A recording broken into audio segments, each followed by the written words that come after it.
Good morning.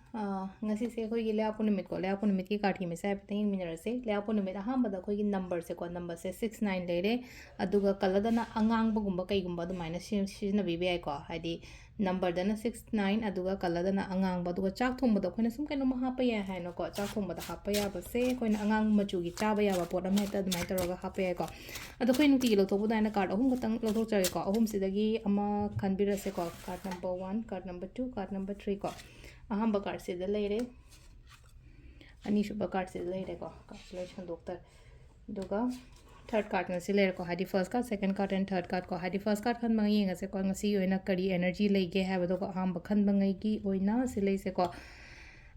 kainoma hai tare ko khoi decision making da har sana ko phasana khandara kholaga dumaina gumba lobi ba hai tare ko hathu hathu leina ko mina ga pangai da haraga ju chat kan ko ishagi oiba hai tare ko ishagi oiba hai tare ko igi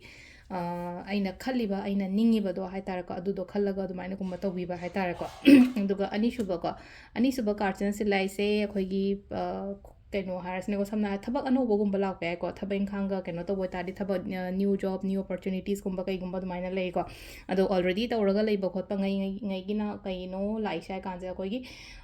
thabak se kaino oino ba hadi sum paisang sagi da hai tar khadam profit leiba khot pa dumai tawraga lai ko ani suba card sina aduga ahum suba card sina muse lei se kaino hai kan sina ko khallaga leiba harasne ko pot se ko aina khallaga leiriba aina ningaga leiriba potto adudo pangtho hadi khandang khallaga dikana roina ka hadi khallaga action lobo ma darkar roina ko adugine ko silai se ko thoughts te myam ma lei ko sida lei no ko hadi kai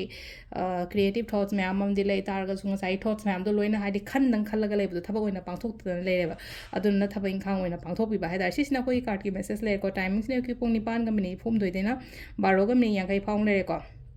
adagi amu pung 2 ga minute 33 dena 3 ga minute 33 phang le re adagi amu 3 ga minute 33 dena 9 ga minute 33 phang le ko